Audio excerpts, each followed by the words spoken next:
नमस्कार दोस्तों, आप सभी का आपके अपने मिसेस पर्वत यूट्यूब चैनल पर हार्दिक स्वागत है। आज हम इस वीडियो के माध्यम से हम आपके लिए महालक्ष्मी व्रत की पावन कथा लेकर आए हैं। एक समय की बात है, किसी गांव में एक गरीब ब्राह्मण रहता था जो भगवान श्री हरि विष्णु का नया भक्त था। उठते बैठते सोते जागते हर समय श्री हरि की भक्ति किया करता था।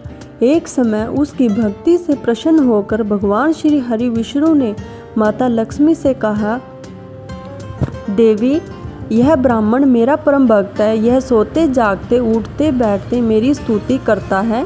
मैं चाहता हूँ कि अब आप इसके यहाँ वास करें और इसकी सभी मनोकामना पूर्ण करें।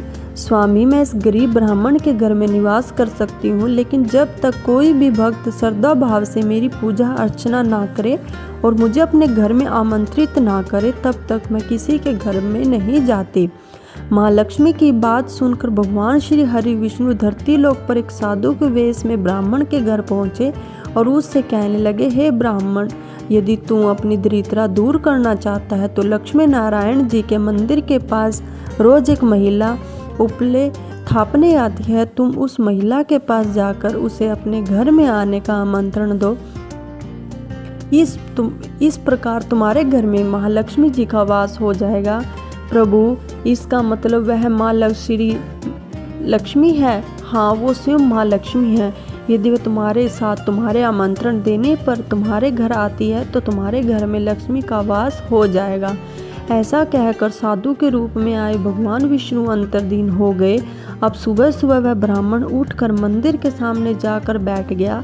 जैसे ही महालक्ष्मी वहां उपले थापने आई तो वह ब्राह्मण उनके पास गया और उन्होंने अपने घर आने का आमंत्रण दिया। तब ब्राह्मण की बात सुनकर माँ लक्ष्मी समझ गई कि जरूर यह श्री हरि विष्णु की ही माया है। तब माँ लक्ष्मी उस ब्राह्मण से बोली, ब्राह्मण, तुम 16 दिनों तक महालक्ष्मी व्रत पूरी विधि विधान से करो और रात को चंद्रमा को अर्घ्य दो, तब मैं तुम्हारे घर अवश्य आऊँगी।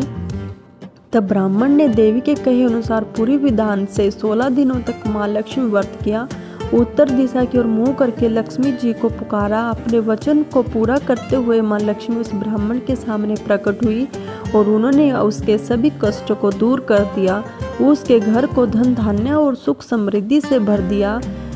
हे मेरी माँ लक्ष्मी, जैसे आपने एक ब्राह्मण के घर को धन धान्य से भर दिया, ऐसे ही कहानी को सुनने वाले और कहानी को कहने वाले दोनों के ही घर में धन धान्य से पूर्ण वृद्धि करना और घर में सुख शांति बनाए रखना। जय माँ लक्ष्मी की।